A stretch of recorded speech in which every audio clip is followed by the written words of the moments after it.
Hello, friends. I'm coming to you from Smith Park in New Carlisle, Ohio, on the 17th of March, St. Patrick's Day. And there's a reason I'm here in the car and talking to you from Smith Park. Yesterday, my daughter Esperanza and I went to the park for a little daddy-daughter time. And as we were walking there, we passed something very interesting. A few vans had pulled up to the very parking lot that I'm in right now and unloaded a bunch of workers, migrant workers. Now, you and I know, you may know that we are in a family of churches who've decided to address human trafficking. Now, migrant workers are sometimes not considered trafficked people, but they certainly are vulnerable people because they're recruited in other places, other countries, mainly Mexico, and they are brought into this country without knowing any English or knowing their rights. And so they are definitely people who are enslaved in a sense here.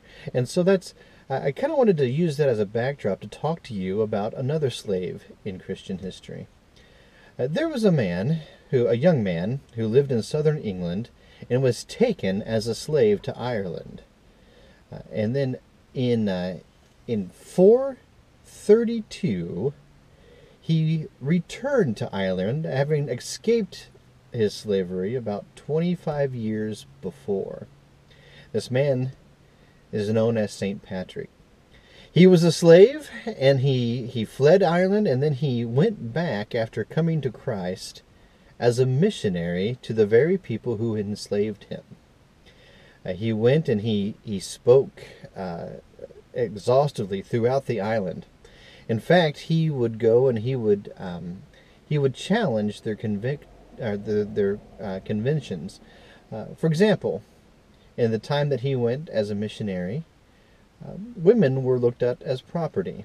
You would sell your girl off to maybe the neighboring clan so that you could make a peaceful arrangement with them, or you would just go ahead and sell her into slavery if things got tough. It was a very hedonistic society, a very pagan society, and a very much a society where women were not valued whatsoever. One of the ways that St. Patrick made a huge impact in missions is that he would go and he would tell the women that under Jesus Christ, you're equal. You are equal to everyone else. You're equal to the men who try to sell you. You're equal to your husbands who try to own you. But you're equal. And that message of equality, that message of freedom, didn't just set the captives free physically, it set them free spiritually. He was a minister that was way ahead of his time. Now today, in America, we celebrate St. Patrick's Day. We say that he took all the snakes and made them flee Ireland. We say that his walking staff, it started to grow like a live tree. We say all kinds of things. He used a shamrock to explain the Trinity. But the fact is, none of that really is true.